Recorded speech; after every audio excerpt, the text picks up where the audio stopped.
You've probably heard me talking about this self-sufficient living skills bundle that's been going on. And I have been spending the last week flipping through so many of the incredible resources within this bundle. Now, I will say there's a lot. There's over 118 different ebooks and courses and lessons sharing incredible wisdom and knowledge with you so you can live off the land and you don't have to rely on this corrupt and broken system for everything for your family. Anyways, I wanted to share some of my favorite things. One, first off, is off-grid homeopathy. This course is loaded with so much incredible knowledge, talking about homeopathy for first aid, for colds and flu, how to make your own homeopathic remedies. Like, as an herbalist who loves to teach that stuff, that's pretty exciting to hear it in the homeopathy realm. There's also some incredible fermentation guides, so many other amazing herbal recipes and food recipes, and how to make your own sourdough bread, how to do your own organic gardening and canning of all of your foods. Really, there is so much. And yes, I know. I've talked about it a ton, but this entire bundle is only $50 right now until Sunday, March 24th. I'm sharing my herbal first aid skills, which is a course that's $47 on its own. I'm sharing recipes that I used when I got my products into REI for herbal first aid kits and so much more. You'll have to check it out. I'm serious. Like, you can absolutely change your life with this bundle. So there is a link in the show notes for you, and I hope you check it out. I hope you take advantage. Don't worry, you don't have to go through everything right away. You can access everything for up to a year. Once you're in the course or have the download, it's yours for life. It is a steal of a deal. Okay, self-sufficient living skills bundle in the links for you. And I was thinking about that when you had asked at one point just what makes an herbalist, or what do you think makes an herbalist? And it's like when the plants grab you and you want to take care of them and make it better for them, and the animals, the insects that survive, you start connecting in and you're like, oh, you see that bigger picture and your duty as a plant person to make sure you're tending to those plants and cultivating them and creating an environment for our insects, our birds, frogs, the bees. It's all an integral part. Like, we are part of that web and we're all connected by that web. Welcome to the Herbalist's Path, where we're on a mission to inspire a movement where there's an herbalist in every home. Again, with your host, clinical herbalist, Melissa Mutterspaugh. Hey everybody, I'm really thrilled to be introducing you to my guest today, Christa Sinodinos. She is the author of an amazing book, The Essential Guide to Western Botanical Medicine, that we'll chat about a little bit more. She's also the founder and the director of the Northwest School for Botanical Studies in Northern California. So she's got well over 30 years of experience as an herbalist, and she's brilliant, I can say, via the book that I have of hers. And I think we're going to pull out a bit more of that brilliance throughout the show. So, Christa, I'm super grateful to have you here. Thank you so much, Mel. It's a joy to be here. I really appreciate the opportunity. So thank you for having me here. Yeah. So 30 years in herbalism. That's exciting to me. That means I was 12 way back then. So I'm sitting here looking at you and going, 30 years, no way. We're just babies. We're babies. Yeah. We're babies. Isn't that beautiful? That's what I love about herbalism. I'll always feel like there's so much more to know about the plants, and just I did start this as a baby, and I still really feel like I don't know anything. It's exciting. Absolutely. I feel that way so much. Like, it's so exciting, and we don't know anything yet. We know so much more than a grand population of our nation, at least. True. So it's really exciting to know that you run a school about it and you're teaching others about this, because I think it's one of the most important things. In my opinion, it's one of the most important things we can do for our precious planet. So, so how did it start for you 30 years ago? Well, I feel fortunate because I was introduced to the plants through my grandmother. I'm Greek, and so I think it wasn't any type of a formal education, but she always had a garden. She always was bringing herbs in her pockets and aprons and putting them on paper towels or drying them in windowsills or bundling them or sedating my cousins. I love that part. And she Yeah. never sedated you, right? No. No, she didn't. I had the Greeks are kind of loud and boisterous, and a few of my cousins are a little hyperactive, so she was a fan of chamomile. Yeah. So anyways, so I feel like that introduction helped me feel more comfortable using herbs and just seeing her integrate them in all of her foods. And I love Greek food. Of course, I'm biased because I was raised, but she was a great cook, and so um, it came naturally to just integrate your herbs into food and use those as medicine, and that's the foundation that I started with. And then when I was a teenager, my father passed, and I went into a pretty severe state of grief because I grew up in a family that didn't talk about that kind of stuff, and I didn't have the tools to really process that, and I got really sick, and doctors didn't know what was going on, and like many herbalists, kind of came to the herbal path through illness and learned, they didn't have anything to offer me, and so I got better with herbs, and I started, I lived in in Michigan, I should say, and there were so many plants around us and woodlands, and I spent, most of my childhood like playing in those woods, and suddenly realized like there's medicine there, and those things that I used to ride my bike through, nettles, and curse as I was going through and sting for days, like those are actually medicine. And so, I started getting to know the really simple, gentle, nutritive herbs that grew all around, and those subtle medicines nursed me back to health. And then from then on, like I knew I wanted to study herbal medicine, and I couldn't afford naturopathic medicine school. And so I was like, what it was, I think, 10 grand at the time. I was interested in going a year and out of state tuition and all that stuff. So I thought, what can I do in between? And wrote a few schools at the time. I think at that point there were really just a few schools that were open.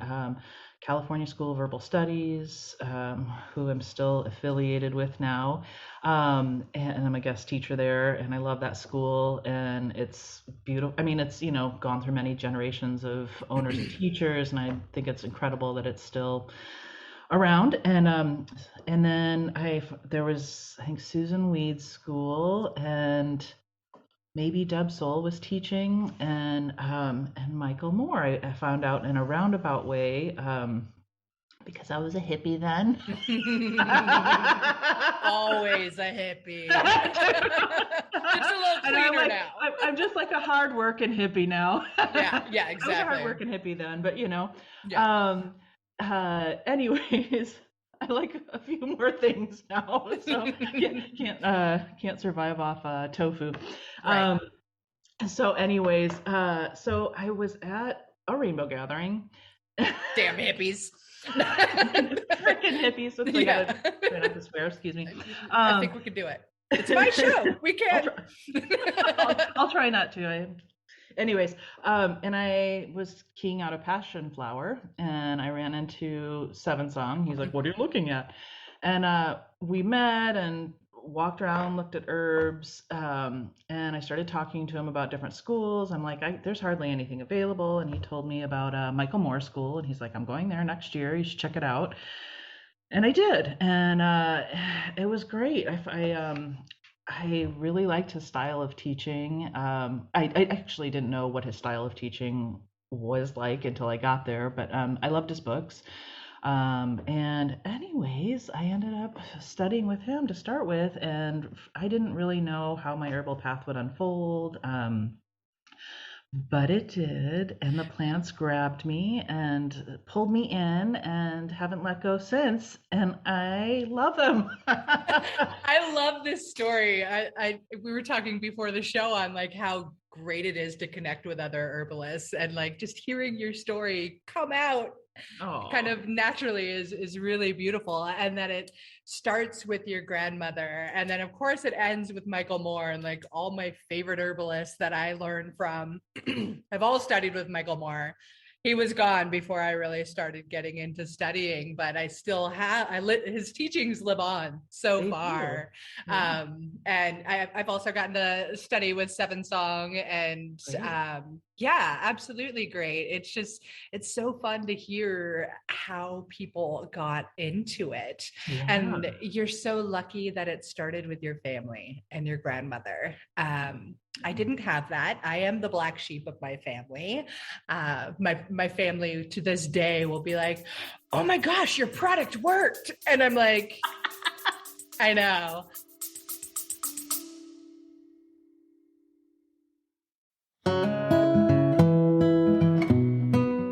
Hey, I wanted to take a quick pause to show some love and gratitude to our sponsors of the Herbalist Path podcast, who make this show possible for me and possible for you too. So here it goes. Medicinal mushrooms are all the rage these days, if you didn't know already. And with great reason, because they are powerful medicine that can improve your health and your life in so many different ways when they're well made. Yeah, it's true. There's a lot of stuff on the market that isn't going to be so effective. And that's why you need to find a brand that you can actually trust. For me, that brand is Wholesale Wellness, and this is the creation of a brilliant woman and fellow mama, Jamie Bonfiglio. She's an international mushroom educator that has been working in the medicinal mushroom industry for years. And this is when she saw firsthand how many other companies take shortcuts when it comes to their products. And Jamie wasn't having it. She set out to build her company the right way. Wholesale Wellness is here to raise the industry standards so those crap mushrooms on the market aren't getting into your body or your family's body. Wholesale Wellness is the first company to test and report nutritional facts for all of their extracts. They go beyond industry standards every step of the way, from sourcing to extraction and final testing. And as the owners of the largest medicinal mushroom farm in the United States, Wholesale Wellness is taking control of their supply chain for the highest quality and absolute full transparency. They're even the first company to include pure mycelium extract in every single product. So when you're thinking of getting medicinal mushrooms for you and your family, Wholesale Wellness is exactly the ones you want. Also, be sure to check out their new Mycolites. These are the world's first dissolvable electrolyte tablets. They're featuring functional mushroom extracts that'll give you more energy, more stamina, and recovery as well. And who couldn't use all of that? The other thing is, they are these adorable little mushroom-shaped tablets, and they come in like a little Altoids box, but way cooler than Altoids because they're Mycolites. Anyways, head to wholesalewellness.com to grab yourself some Mycolites and all of the other functional medicinal mushrooms that you and your family need. And of course, you can grab that link right here in the show notes now.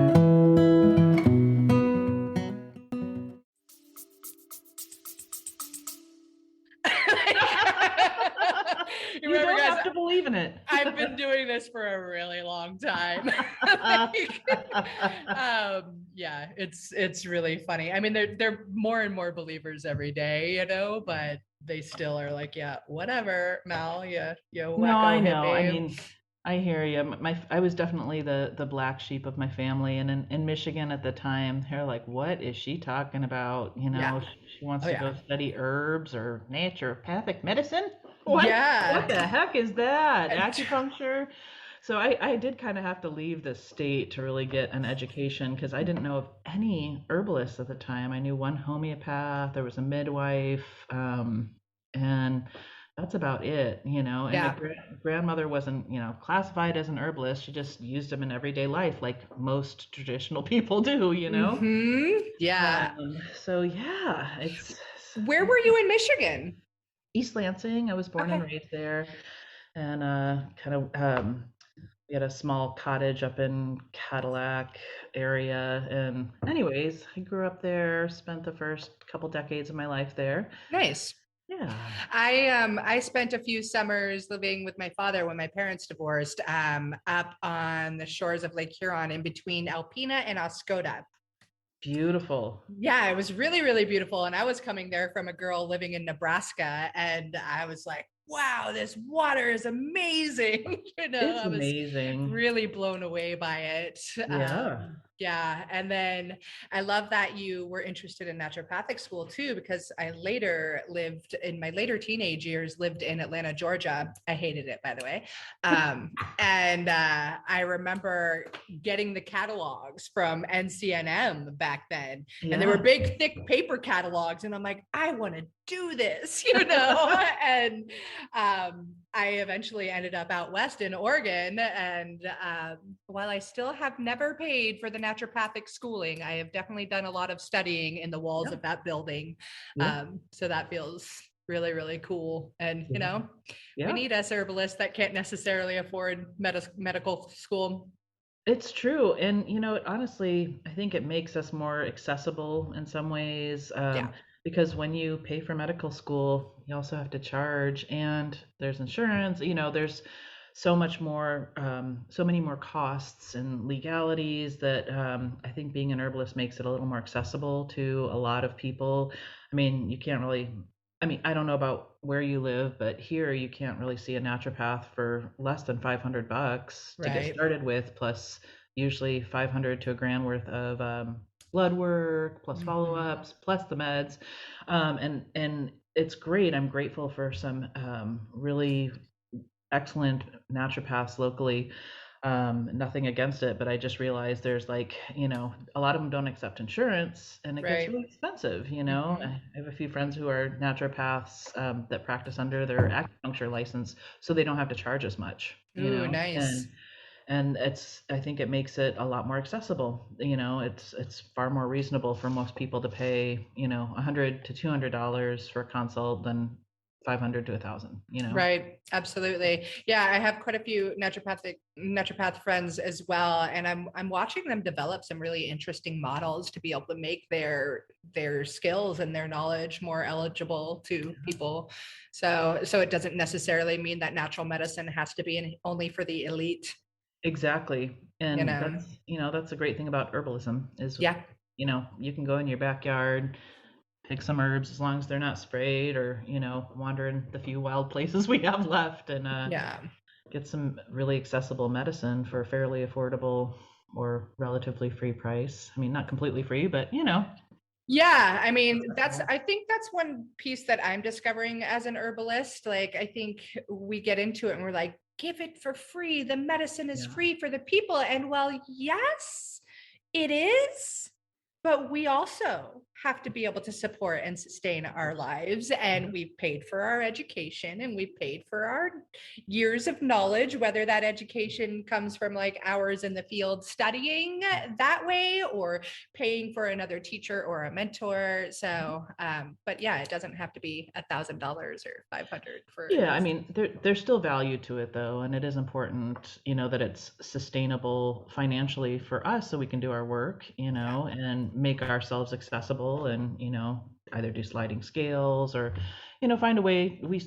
I still have bills to pay, taxes, mortgage, all that kind of stuff, just like everybody else. And so, as much as I'd love to give everything away, and I just in my heart want to do that, it's not realistic. And I've seen some really great herbalists burn out, just offering themselves free. Oh yeah, no, me too. It's Yeah. scary, and it's like, you can only, you have to have your foundation and your base and your self-care built into practicing and teaching, and be a role model for our students and stuff, because I want them to sustain the work too, and this is Right. valuable work. And you can give it to some people, but you can't give it to everybody all the Yeah. time, or you're gonna have nothing left. Yeah, it's really important to set those boundaries, and I think it's easy for us to feel guilty. Like, just for example, I had innocent enough woman the other day. She's like, "Oh, are you an herbalist?" I'm like, "Well, I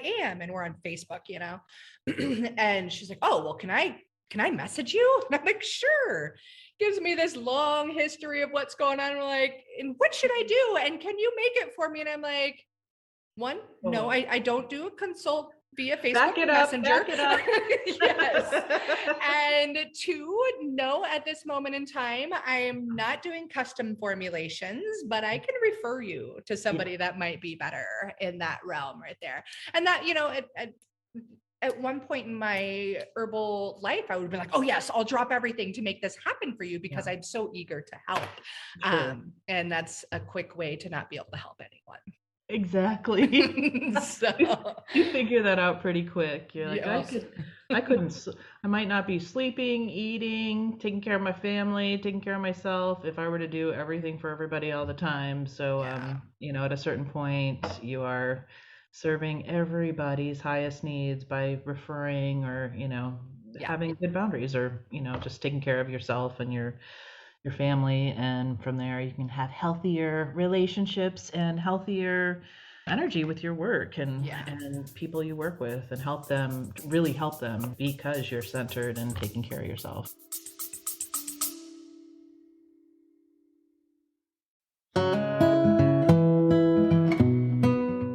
Hey, I wanted to take a quick pause to show some love and gratitude to our sponsors of the Herbalist Path podcast, who make this show possible for me and possible for you too.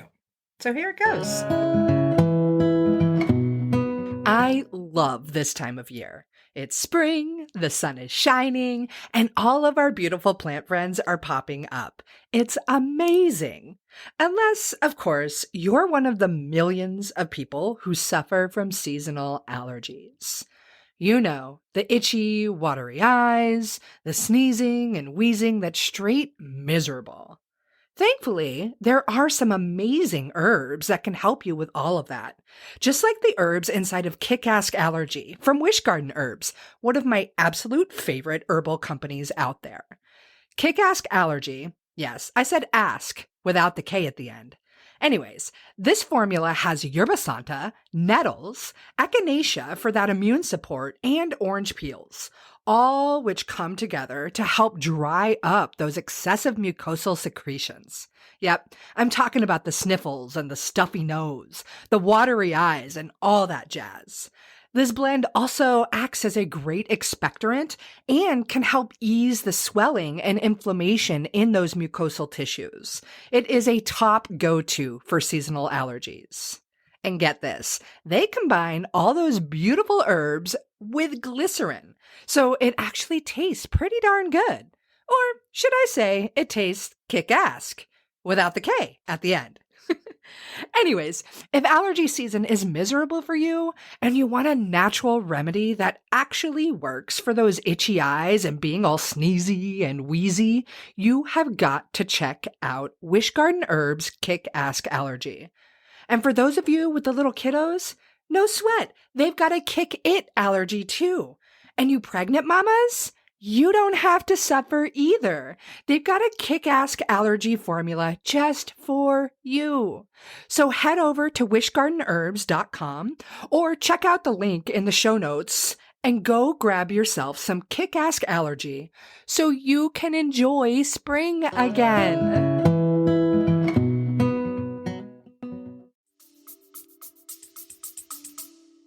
Yeah, I think those are some really important words of wisdom. And I want to backtrack a little bit. When you were talking about your journey down your herbalist path, you were saying when you started, you didn't know what you wanted to become as an herbalist. And I think that kind of is the case for most of us. We're like, ooh, plants are cool. Let's study them. Yeah. And then the plants, they like grab you and they're like, well, we're going to take you over here and we're going to take you over there and we're going to take you over here. And yeah, I think that's really fun. Share with us like how it evolved for you. So I went to Michael's school, like I mentioned, and that's when it was in Albuquerque. And I attended school with a good with a friend of mine who lived in Montana. Anyways, I ended up living there for a short while. Was it Greta? Oh no, actually she lives here and she's a good friend of Yeah. mine. She actually took Michael's program the year before. Okay. And so I met her down in Albuquerque and we both had, again, hippie chicks, Yep. had our cool buses and Mhm. short bus. Get on the Yep. short bus. I love it. Love it. Anyways, so I met her. Anyways, I met her later, but no, it was a friend named Bronwyn, and she was working for a small culinary herb farm out in the middle of nowhere, Orleans, California. It's like 2 hours inland from the coast. I don't know what the population is there. There's still some really wonderful people out there, but it was like where a lot of old school homesteaders went, and so she said, "Oh, come to California, from Montana," because we were having a hard time finding a home there because there were thousands of students who didn't have housing at the time. So I'm like, okay, sure, we'll check this out. We'll go to Northern California and work on a culinary herb farm for $5 an hour. And I was like, wow, after being in the restaurant business, this is like really hard to earn a living. I stuck in the restaurant industry for 20 plus years so that I could keep doing what I love and still make some money. Yeah, paying the bills, paying the bills. Yeah. Yeah, so that was a little different, and we were there for a short while and in Orleans, and then I heard there was an herb shop here, and it was actually the first herb shop I've ever been to and or heard of, and it was Moonrise Herbs. And it was operating in Arcata, and so I applied there, with a year out of herb school. I'm like, hi, I want to, start working in the herb field. And I'm an herbalist, and I'm like, oh my gosh, you've had more studies than most people who've worked here, so jump in, and we'll hire you. And so I started in retail, and then I also had a small office that I just practiced in 3 days a week, and then worked there 3 days, sometimes 4 days. And then whenever I had time off, I made medicines, gardened. I was, pretty high energy, which is lovely. So, and I loved everything herbal. So when I got home from either my private practice or working at the herb shop, I'd study herbs. I'd read herb books, I'd try to hike and gather small stuff or just grow stuff. I had a pretty small garden in the place I was living. But still, it was herbs 7 days a week for me for a couple decades. I just, eat my days off or like, what can I cook with herbs? And can I make it to the garden for a little while? Yeah. So it kind of started naturally with just working in the herb shop, and I realized when I was there that it's, you're doing more surface medicine. It's harder to get really in depth with someone when you don't have an hour and a half to meet with them. And eventually it worked out well because the shop moved, and then they built offices up above their store, so I could have clients come in and just say, I was their primary staff herbalist for a while, and just say, if it's beyond the scope of what I can do in the store in 10 to 15 minutes, which is really what we were kind of allotted to do, right. Then come see me in my practice. So it worked out really well, and they built a classroom. And anyways, so I just started practicing and working with herbs. And then I met a few other women here who, one was a pharmacist, one was a pharmacist, one became a nurse, and we started kind of co-teaching together, and just doing some basic medicine making classes, and then kind of worked our way into other classes. And at the time, and I really enjoyed teaching, but I was very shy and kind of timid about teaching, and my friends were a little more confident, but they kind of did their own thing, and it was like, okay, I gotta figure this out, and people want classes, and I started building on these programs, and eventually doing a bunch of night classes, and then building the curriculum. And then I would send my students to Michael Moore or Adam Seller. And Michael was finally like, he's like, I have 3 times the applicants that I can accept. So start your own school. Nice. I was like, okay.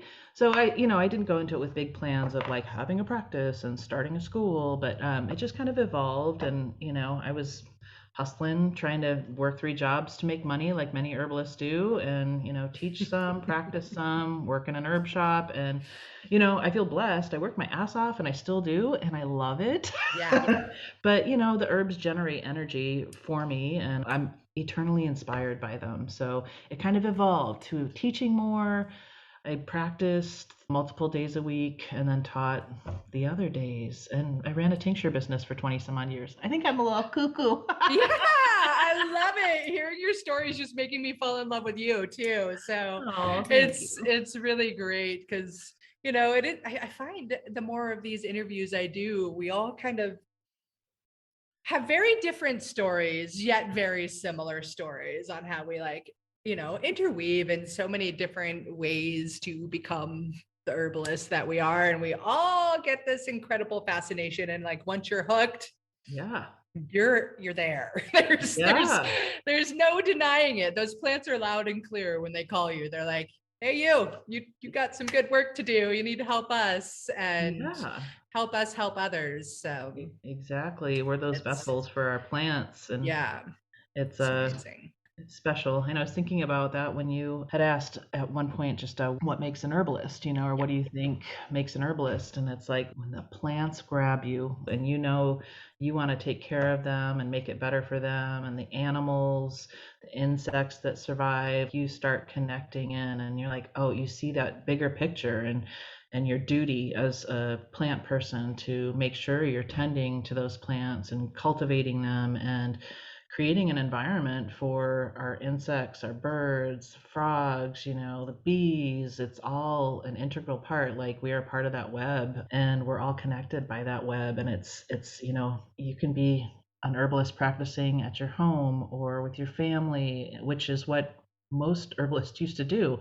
You have your either village wise woman or your grandma or somebody in the village who's like that plant person who's doing the basic stuff. And you don't have to be a practicing herbalist. You don't have to be a fancy teacher or, a glam herbalist. The best herbalists out there are like kind of quiet, just doing the work, Yeah. Yeah. So, anyways. That's awesome. I love it.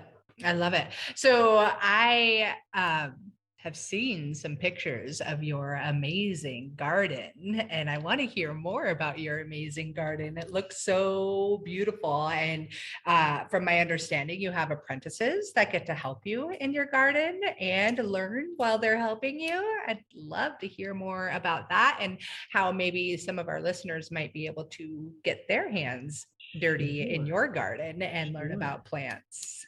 So yes, I have a really sweet garden that was part of my pretty. Thank you. I feel blessed. I feel really fortunate. And it was something I've always wanted. When I started teaching, I just, you do your 5 and your 10-year goals. And I knew a few things early on. I knew I wanted to write a book, but I didn't have enough experience yet.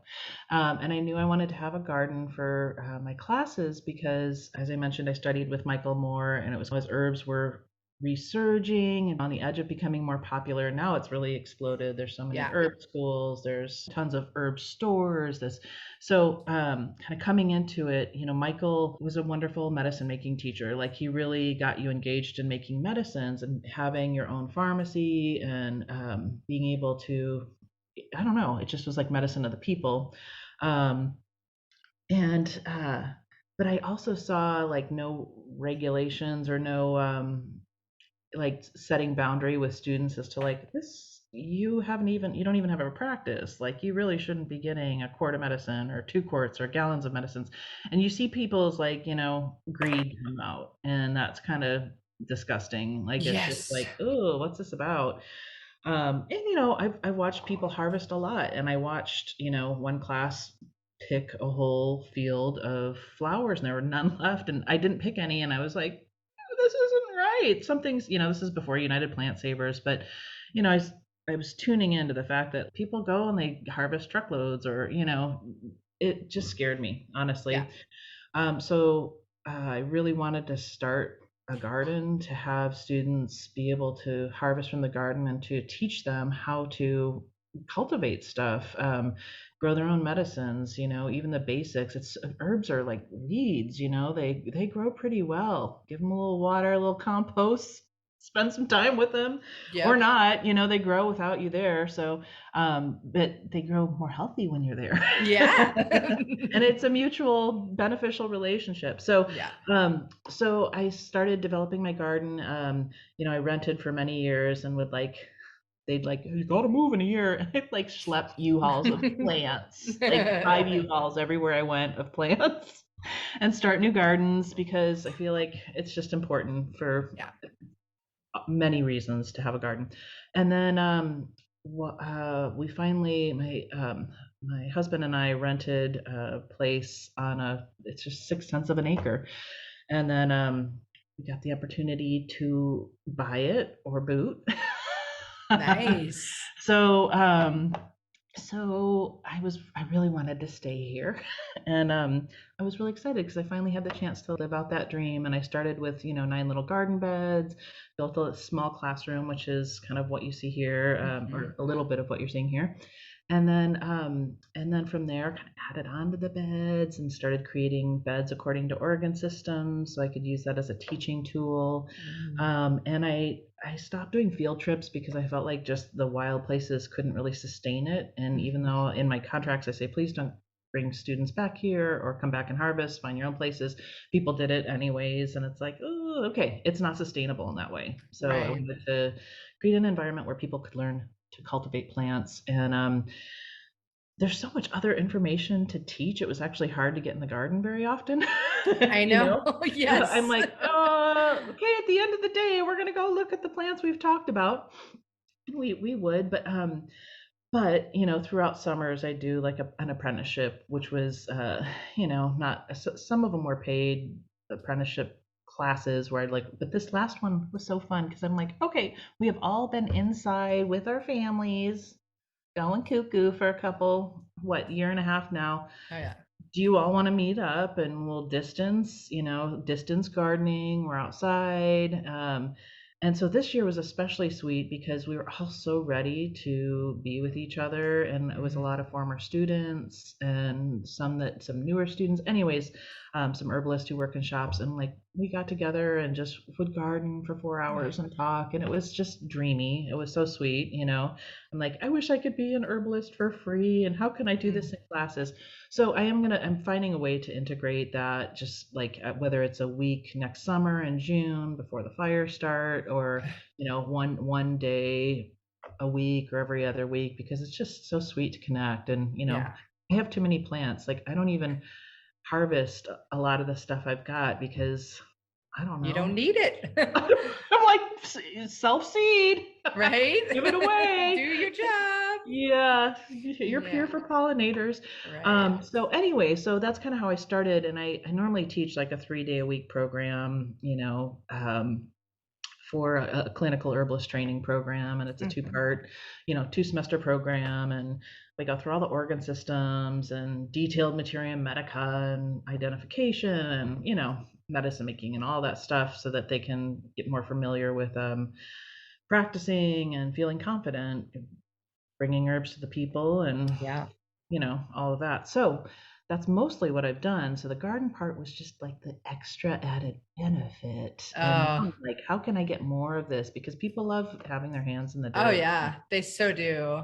And every time I'd see your pictures, I'm like, I want to be there. I know. It's so sweet. I wish I could set it up as a sanctuary, because it's a sweet spot. I mean, it's like a sanctuary for animals and birds and bees, and it's so, it feels so special and honored to be able to witness it every day. Honestly, it's I wake up, I'm like, thank you. Yeah, that gratitude is such a good piece of it too, because then they just give you back better medicine and more powerful energy to share with everybody that comes into your garden too. Yeah, that's so amazing. I love that. I currently rent and I'm in a very rainforesty area, so it's very hard to have a garden, but we took out a bunch of gnarly junipers out of the front yard, the only little patch of area that has sun, and it's 10 feet by 10 feet, and that's all I got. And I'm like, well, I'm gonna grow what I can there. And of course, I've got a forest full of medicine all around me, but again, it comes to that well, I don't need to gather that Mhm. or I gather how much I need and I do it in a way that I know that plant is coming back for those future generations. And I think Yeah. that's you touched briefly on that, and it's such an issue right now as herbalism and wild crafting and foraging all become a little bit more or a lot more mainstream. Yeah. I had this chat with Jim McDonald last time around, like, how do we get that message out about the importance of actually taking care of these plants as well, and not being greedy jerks going out. Like, one of my least favorite things, or things that chat my hide the most, is the big old picture on Facebook of this basket full of herbs. And they're like, I got X plant and now what do I do with it? And it's not the plant. they didn't know what they were going out to get. They've got tons of this plant, whatever it is, and they don't even know why they're gathering it. Like, respect, people. Like, how do we get this word out further? And like, I kind of have this desire to share with more people about sustainable, ethical wild harvesting. And then I hear stories like yours, like, hey, no matter what I did to try and prevent people from being greedy, abusive bastards, I'll say it, like, they still went out and did it despite my contracts. And, and it goes back and forth. Like, do we stop teaching that? Or do we try somehow to collectively teach it louder than all the damn hashtags out there? You know what I mean? Like, Yeah. Well, persistence, I think. Respect is something we have to reinforce as herbalists and teachers. Um, just looking at ourselves as, like, white colonists. Hello, that we're no different than people who came and robbed the land, if that's what we're doing. And that's fucked up. Like, we are not entitled to this medicine. And one of the things as white people is we think we are. I'm sorry, not everybody is white. And this is not how the world rolls most of the time, but it is how we think it rolls, and it's not okay. So as teachers, we have to call our students on that. I mean, like I said, when I first started studying, there was no body regulating what we took. There were no GMPs. It was, my teacher didn't tell us. He wasn't, so I was like, how do you even know? You don't know how much you're going to use as an herbalist. So when I started doing some field trips with my students, I was like, okay, we are going to do a group harvest, and we're going to we're going to go work on this red root. And I would get things that, cover the mountainside, but still, I'm there getting those things, and it's still entitled because it's not my property. And, what is our property? So anyways, I just try to talk to them and say, you only need half a pint of this medicine. What do you need on this field trip? You each bring, half pint jars and pint jars. You don't need to bring quart jars. You don't need to bring double gallon jars. Please, you are not going to use that. Just, you need this much to get by in a year, most likely. And after a year, once you figure out how much medicine you need, you're using this much avena, you're using this much skullcap, then you can either make more or you find a good source for it. Pacific Botanicals was growing a lot of good quality fresh herbs at the time, so I think that was helpful. And then eventually I just stopped doing field trips. I'm like, I am not doing this. I'm creating these gardens so that people understand that responsibility of caretaking a plant. And I talked to them about, when you're doing this field work, when you go out and you take notes every year and you pay attention to what's going on with the rain, the fire. We have that responsibility to the plants to sustain them. And it's not just about us taking from them, just because they aren't loud and aren't screaming at us doesn't mean we can just go in and do whatever. That's not okay. And so I think it's part of being teachers, and maybe teaching a little louder, or just being consistent, driving home that message, not being an asshole about it, but just being like, hey, this is reality, and there's not going to be enough for future generations if we keep doing this. If you don't grow your medicine, and even if you've got 10 by 10 patch, you can grow a lot in that area. Grow up, grow vertically, grow, put some stuff in pots on your windowsill. Put some stuff in pots on your porch. You can cultivate these medicines or support other people who are cultivating them, but we're losing wild places. Yeah. You know. Absolutely. It's definitely a thing. And I'm glad we're touching on this in this show again, because it is that repetitiveness. It's something I talk about a lot. The whole reason I got into herbalism is because I felt this desire to save the planet. So, I posted the other day, the fires were raging, and I'm like, well, all I know is to teach people to use plants as medicine and to make great herbal medicine for people so that they don't have to rely solely on harsh pharmaceuticals that will pollute our planet further. Yep. And that's what I know, and it's still not enough to reverse a lot of the damage that we've done. But so that's a whole nother soapbox issue I can go off on for a long time. I hear you. Yeah. I'm like, when I get all panicky about it and the fires, or if I'm starting to feel like the anxiety rise around it, I just think, well, the earth is going to go on without us. Sure is. If we fuck it up, we're setting ourselves up for disaster. Hopefully that's not the case. Hopefully we get the message really soon. Like a long time ago. Like yesterday. Yeah. A couple decades ago. Yeah. And we're not getting it. So I'm like, okay, if I were to sit there and, panic more about it, how's that going to serve the world? It's not. But the bottom line is, when I sink down deeply, I'm like, the earth is going to be fine. It's going to regenerate. It's going to grow moss over us. Like, we might screw ourselves over and all the animals, but there will be bugs. There will be, they are going to take over. The algae will grow over all our stuff, and moss and fungi. So hopefully we can figure it out. So true. I would love that. It would be great if we can continue sustainably. That's the goal. And I do think plants, they like people. There's a mutually beneficial relationship, and I really hope that we can teach that, and that our students get that and pass that on to their kids. And I do think there's hope, because I see these sweet little kids come over, and I'm like, oh my God, you have such a wonderful mom. I had a 4-year-old in the garden the other day, and he was like, he's like, oh, the rosemary, and he's out walking on the rosemary branch, picking one little thing. Will you put this in my truck? And I'm like, oh my God, you're the cutest. Yeah. Like, rosemary on this. And I'm like, okay, this gives me faith and hope.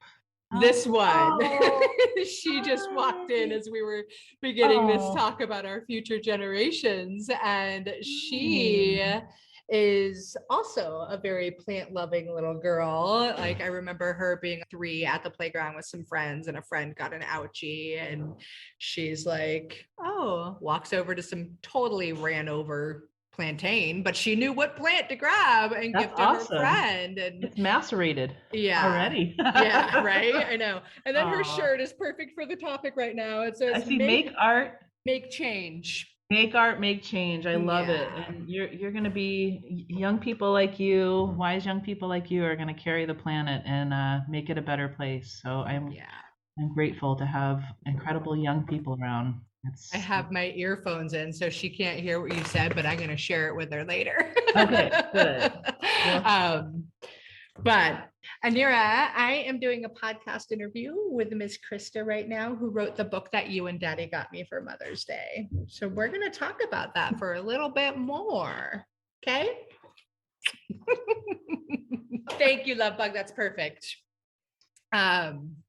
What timing that was. Like, I was watching them walk in, and we're talking about the future generation. I'm like, this is why, like, the earth's gonna live on, but I want her to live on too. Me too. I know. Yeah. I mean, that's my hope.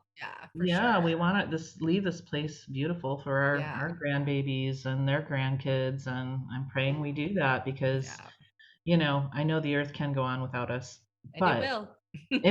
and it will, but wouldn't it be lovely if we could figure it out and get the message and start doing everything we can to make sure that happens? For sure. And I think that collectively, like, I think people like you and I are really blessed to be in an area and surrounded with people that have that mindset. Yeah. But we need to get up here and make those changes, Like, Yeah, it's tough. how It's do we daunting. shout louder? How do we shout louder?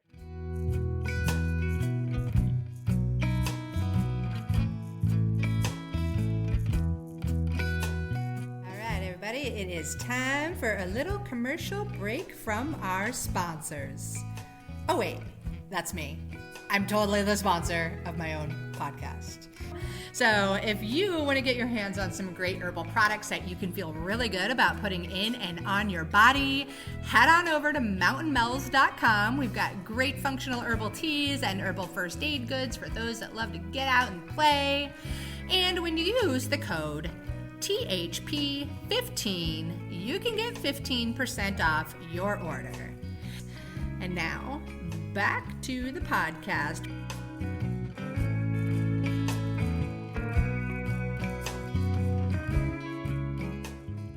So you do your apprenticeship, you've got this amazing school, and tell me more about Northwest School for Botanical Studies, because I have looked at it forever because it's like, ooh, Northwest and herb school. And, you know, you're down in Northern California and I'm in Oregon. We're not far away, but it wasn't in the cards for me to get down there.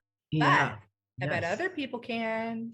Yes, I mean that would be lovely. And I teach in the Arcata Eureka area and have a classroom on our small little property here. Like I said, it's just like 6/10 of an acre, and I have a really sweet spot here, and I have room basically for 17 students. That's all I have room for, and we fill it.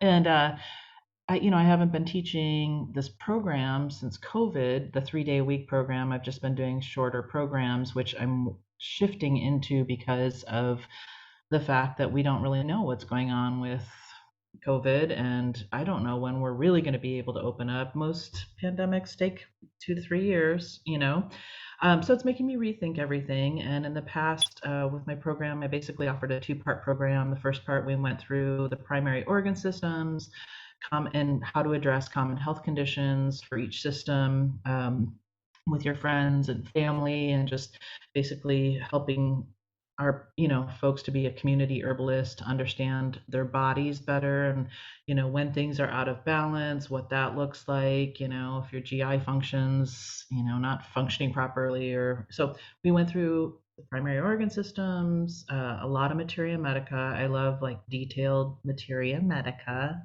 as you might know from the book. Yeah.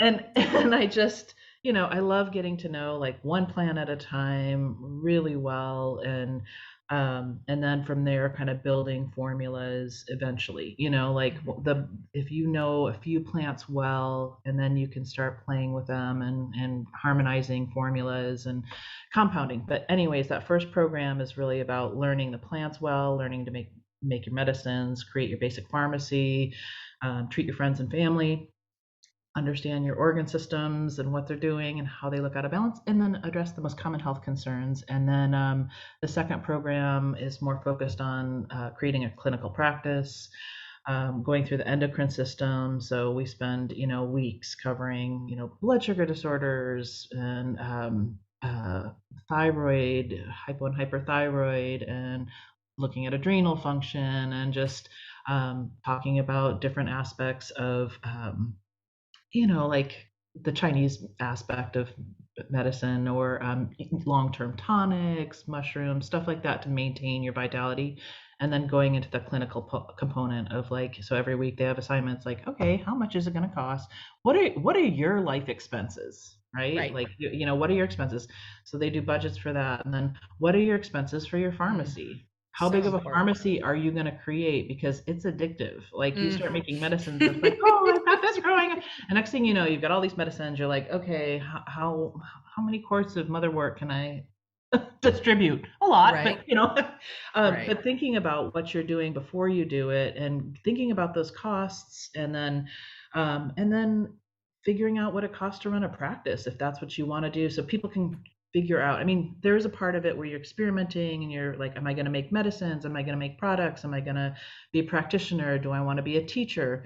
And all those things. So I'm like, it's good to explore those before you invest all this money and get yourself into debt. Because I did Yes. that.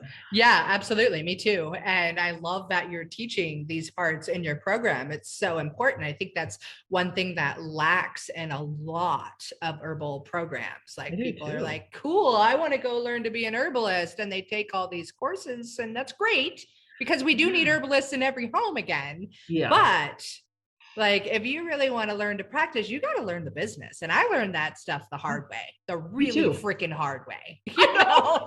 I need to. I'm still learning it. Me So, too. yeah. Honestly, really, I am. And it is important and it's super stressful to be deeply in debt. It sucks. It's a Yep. whole other, it's why I worked 7 days a week for multiple decades and why it's stressful, like I Oh, I see know. why many of my brilliant friends who are herbalists became nurses, doctors, practitioners because that boundary is set and you are like you show up at those hours and you make good money and then you can garden on the weekend. So I Right. totally see why they've done that and I see why people have part-time jobs and their herbal jobs. I mean, all got to pay the rent, we all got to pay our bills and food. Yep. So I do think it's important, and because I've been on the other end of things of being like super in debt and like, oh, I'm going to start an herb shop, like what was I freaking thinking? Oh my gosh, we got so many similar stories. I'm Yeah, sitting in my exactly. space that was an herb shop. It was an apothecary tea and smoothie shop, and I still think like I'll probably reopen it again in the next year. Yeah. Why? Because I'm the only one around in my community that'll do it for my community. Yeah, Yeah, probably. yeah, So, you have to continue to listen, like what is our purpose? And I always felt like, what my purpose kind of evolved and I was figuring that out as I was going along. It's like, oh, okay, no, that's not working. And, you do have to pay the bills. yeah, So there were certain things where it's like, okay, that is just not cutting it. And I'm going into further debt to do that, which is not good. So yeah. I try to share that with my students because I'm like, hey, I do not have any inheritance. My family does not have wealth. It is not. It's I don't come from that place. And I see a lot Right. of like people who are like, they do have family money and they give a lot of free medicine and that's awesome. But I'm like, that's not sustainable if you don't have that. You know Yeah. what I mean? And so that's why I want to teach them like to base what they charge off of their expenses. This is what it costs to Yes. run your practice, your pharmacy. You have to charge for your medicines. Unless you want to give some away for free, that's fine. But do it from a place of knowing you've got your bases covered because you're not going to sustain your work. And we need herbalists to sustain our work. We need Or they herbalists to get keep burnt doing. out and they can't do Correct. the work anymore. Correct. And that is where I'm coming from with teaching folks that. It Yeah. happens to so many brilliant herbalists I know, and it's sad because they stop practicing or they just drop out, Yeah. and it's like not only do I want to pay my bills, I'd actually like to save for retirement at some point because that's Yeah. going to be coming in a while, like, and I'm Yeah. not, and that's not okay with me. It's Yeah. scary to me. Right. So I think that's an important part of clinical work, and and the clinical classes evolved over the years because of GMPs. Like, I was big on like, hey, teaching folks how to create pharmacies, and have their own medicines. And I love that. It's very empowering to do that and to be able to compound medicines for your clients, Isn't it's it? It's so incredible. fun. That's It's, my it, creative outlet that I miss about it, having a shop open. It's like yeah, I get to get creative with making things and then hear people come back and be like, oh my gosh, yeah, this worked. I Well, know. yeah. It did. And it's Or not, even I've even surprised myself sometimes. Like my formulas for my Mountain Mel's product line, I formulated like 12 years ago or so. And sometimes I forget about them. yeah, And um I'll go back and try them or I'll listen to somebody's review and I'm like making it again. And I'm like, oh, no wonder why they're saying these things to me about the product. That's what I put in it. It's just so funny, like to continuously be amazed by these plants, even though I know very well what they do and how they do it. I know. It's great. It's like that reminder and that spark that gets you excited about them again, and just knowing like, oh yeah, that was a great formula or Yeah, blend, or that plant works totally. really well for that. So yeah, I love that aspect of medicine. And where were they going with that? Just oh, when I started out, I was, teaching students how to have their own pharmacies and the cost for that. And then GMPs came along. And before that, a lot of my students were making products for their friends' family, and then going to markets and stuff. And it was great. A lot of them had their product line locally. So I'm always like, think originally, what can you offer that other people don't offer yet, and try to market that well if you can, if that's, the marketing's the hard part. Yeah, isn't it though?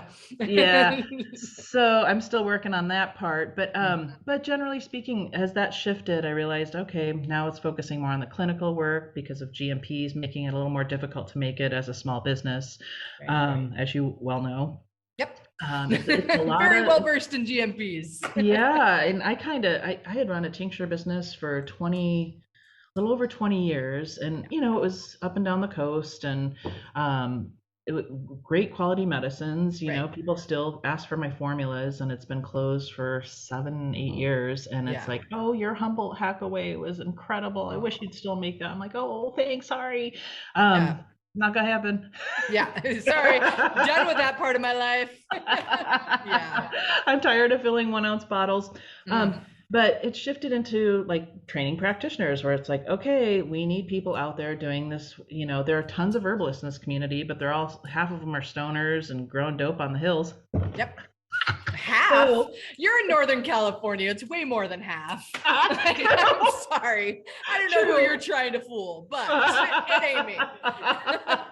Well, that business has declined too, apparently because of, legalization. So like, the people I could have as students who could afford 3 days off of work has now also declined. So I'm like, hey, I'm going to teach the world online because, have access to a broader clinical work. And sadly, I see so many people like who've studied a lot, they've spent years studying, and they're really scared to practice. And so it's scary. It's a big liability and responsibility. It is, but I'm like, they Do it. call it a practice for a reason. You gotta start somewhere and build your confidence. And whether it's just with your family and making these soups with medicinal herbs and seeing them work, and then starting to do things for a few friends, like, and seeing them work, and then or not work, and finding a different, something else that works better for that person. So I just want people to, like, not just sit on your education. Like, it's almost a responsibility, in my opinion, to do something about it. Yeah.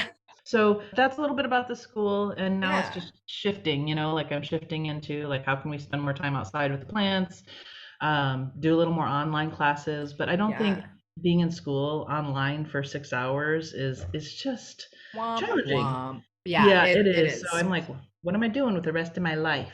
Yeah. Speaking of the rest of your life, so the whole reason I even know who you are, yes, I had heard of the School of Northwest Botanical Studies. Is that Northwest School for Botanical Studies? Yes, thank you. I'm like, wait, I'm missing a word in here. Don't worry. I had definitely heard of that, but I never really made the connection of you until my two very good friends, Dr. Orna Isaacson, ND, and my other good friend, Julie James of Green Wisdom, did a review of your beautiful, amazing book that is not only an outrageously abundant resource, it's really good to work out with too.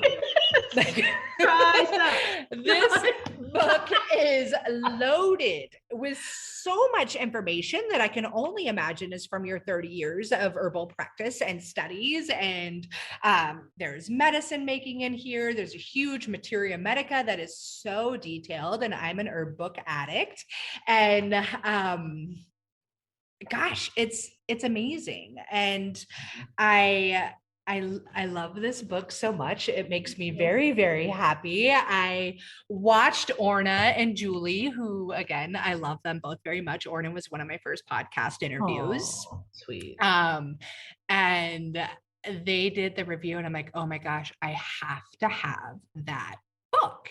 And being the struggling herbalist business owner that didn't have such a great teacher to be like, you need to think about this and that in the financial world. I was like, oh, I can't afford to get that yet, but I'm going to get that book. Yeah. And I think it's a heck of a great value at $180. I think there is thousands of dollars, many thousands of dollars of information in here. And I went to the mailbox, the P.O. box one day, and had to get a special package from behind the counter. And it was this big, heavy book. And I cried. I didn't know where it came from first. And then I realized it was my Mother's Day present from my partner and my daughter. And it made me so happy. So thank you so much for all of your work that you put into this book. If anybody were to want one major reference book to really help people in their community, and maybe you can't afford an herb school right now, this book. Yeah. Yes. The Essential Guide to Western Botanical Medicine by this lady here, Christa Sinodinos. Am I saying that right? Sinadinos, yes. I love it. Yeah, get this book. And you have a website now. It's christasinodinos.com, right? Yep, that's for the book. And it's up. I need to do a better job promoting it, but I am grateful for friends like you who put that out there. And I did try to create a book for people who can't travel to the area. It's like, I know $180 is expensive, but herb school is more like, at least $5,000 if you're going to get all this information. So I'm well, you're getting like it's almost 800 pages of stuff you would cover over a 1-year period and have to move somewhere and relocate. And it's, it's worth it if you're practicing clinically, I think. Yeah. And there are definitely other great beginning books, but I wanted to create a resource that had as much information on Western herbs and organ systems and a quick reference for practitioners to get ideas for formulas and stuff. And I'm grateful that Julie James and Dr. Orna did that interview, and it's super helpful. And I'm grateful for you promoting the book as well. It really helps. And, I'm so relieved it's done. It's amazing. And when I say $180 is a steal of a deal, I mean it. I mean, because that's what people need to realize often. Well, maybe they don't need to. Who am I to tell people what they should do? But, a lot of people do want to learn herbalism these days, and they want to go to the cheapest, most free school or whatnot. But, the results I hear from a lot of those are you get what you paid for. And I'm going to go and say that about this book as well. In regards to books, they range from $2 to several hundred, and the amount and quality of information in here is absolutely amazing. The pictures are beautiful. You go into description on ID of the plants and how to make medicine with each plant and how to utilize them. And again, like the organs and systems and structures, I think mainstream herbalism today, they forget to understand the organs and systems and structures. And that is so much of why plant medicine works. And it's really imperative that people understand that. And, I just commend you on putting all of the time and effort into this book. And you said $5,000 for a year of herb school, but this is 30 years of herb school. Thank you. This is 30 years of herb school. Yeah. In one beautiful weightlifting book. Tricep curl. Yes, totally. Triceps.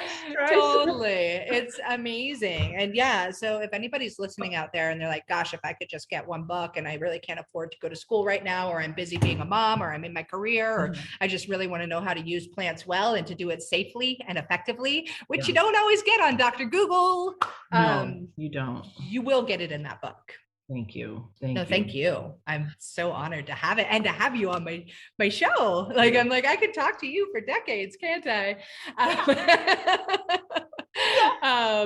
We haven't even really talked about herbs in this interview, just about the joy of being on the herbalist path. And that's amazing. Like way early in your story, you talked about how you got into herbalism because you were dealing with grief when your father had passed. And, the only thing that helped you was herbs. Will you share what herb you discovered way long ago when you helped yourself get out of what the doctors couldn't help you out of? Oh, there were, and I don't want to be too long. There were a few, and like I said, some of the nutritive herbs, like I had red clover growing all around, and nettle, and oats, wild oats. So trying those as singles was really, just helped nourish me. I think just all the minerals in those herbs were amazing. Um, Chamomile was just a single herb that just something that really helped me sleep better and just feel more centered and calm and reduce my anxiety. And then I loved like just simple things like ginger. Ginger. I was cold all the time living in Michigan back when I was a skinny little thing. That was a long time ago. My anabolic constitution and Greek genes hadn't kicked in yet. So I was a big fan of ginger. I did all sorts of stuff with ginger, and that was kind of like one plant I really loved starting with. And you can prepare it so many different ways and use it topically. So if I were to pick one, that was a great one to start with. But Nice. yeah, mints. Yeah, it's so readily accessible too. People can walk into the grocery store and get organic ginger. Yeah. Rhizome, not root. Exactly. Exactly. So I can't pick one, but those were some that I started with, and I recommend everybody starting with a single, taste that herb, try it a bunch of different ways, prepare it as a hot infusion, a cold infusion, maybe a decoction if that's appropriate, take a bath in it, take a foot bath in it. So many fun things to do with them. That's what I love about herbs too, is like, you hear about this one plant, you're like, oh, wow, this is good for X, because that's how we're trained to think in our society, right? Yep. And then you get into it more and you try it in a different way, and you try it in a bath and you do a foot bath, and you're like, oh my gosh, this herb is good for so many things. It's amazing. I know. It's depth. that never ending study and awe and excitement that you get once you dive into the herbal world. It's so fun. It's so fun. I love it too. And it's just, the more you get to know one plant, it's like becoming more intimate with a friend or something, and there's plants I know more on the surface. There's plants that, I could write about for 10 pages, and I do, because I've gotten to know them better than the other ones, and I'm still learning about them. So it's so sweet. It's such a beautiful journey, because you never stop learning or getting inspired by plants. So it's so fun to talk about. I'm so grateful to be on your show. Thank you so much, Mel. I appreciate it. It's so wonderful to finally see you in person. Yeah, this has been super fun. I'm like, I wonder what kind of person she is, because in your emails you're very businessy. I am businessy. And like, here we are chatting. We're just a couple of hippie chick herbalists who are really passionate about plants and sharing it with the masses. So I love it. It's really exciting. So I'm so happy we connected, because now we can't unconnect. Exactly. Get that intimate relationship like plants too. Exactly. I so appreciate you having me on your podcast, and I will share your information as well. Awesome. I'm so excited to have you. And is there any other thing you want to say before we take off, or like how else people can get in touch with you? Is there a way they can reach out? Social media, websites? Like, give that again right in the end. Yeah. Sure. And we'll link to this in the show notes. But Thank you. So yeah, basically my website is christasinodinos.com for the book, or herbaleducation.net. And I will link those, and you're welcome to email me through the christasinodinos@gmail.com. I'm getting more emails through that. I think my other one through my other website got hijacked, so I'm trying to figure that out. So because I'm getting a lot of Russian emails every day instead of my school emails. So anyways, those are ways to connect with me. And then I'm on Facebook. I'm kind of slacking on Facebook right now, and Instagram. But you can't do it all? I have accounts under my name. Sometimes I'll post pictures. I'm a slacker. I'm an old school herbalist. How do you spell your last name? Oh, thank you. So Sinadinos, and my first name is Christa with Christa. Yeah. They're both odd spellings, and they're both kind of long. So Christa Sinodinos. Yeah, I love it. I can relate to the long, odd last name. So Mutterspa. I'm Melissa Marie Madeline Mutterspa. People call me Mel. Let's keep it simple, people. It's funny. I've been a Mel since like I was about 12. And then as I've become an herbalist, I'm like, should I sound more professional and be Melissa? Oh, and it's one of my favorite herbs. Yay. Which means Greek for honeybee. Exactly. Yeah. So, but no, I'm Mel to the core.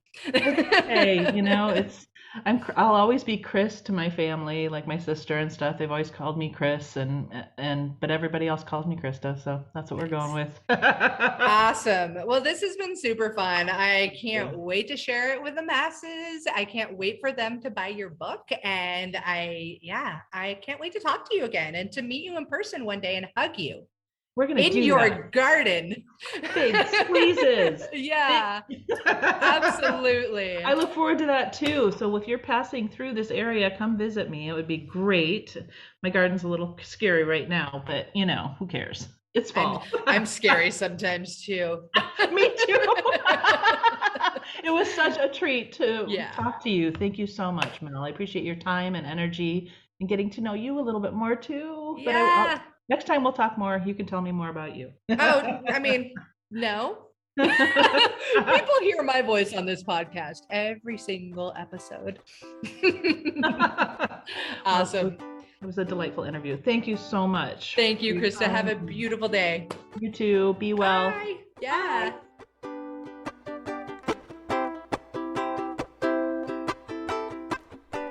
This has been The Herbalist's Path. Thanks for joining us. Have we piqued your herb curiosity? Are you thirsty for more? Well, then check out the show notes of today's episode for exciting educational opportunities, workshops, and courses. If you'd like to support our mission, please subscribe, rate, and review to help others find us. Together, we can make herbalism #spread like wildflowers. Wishing you all a lovely day. Bye for now.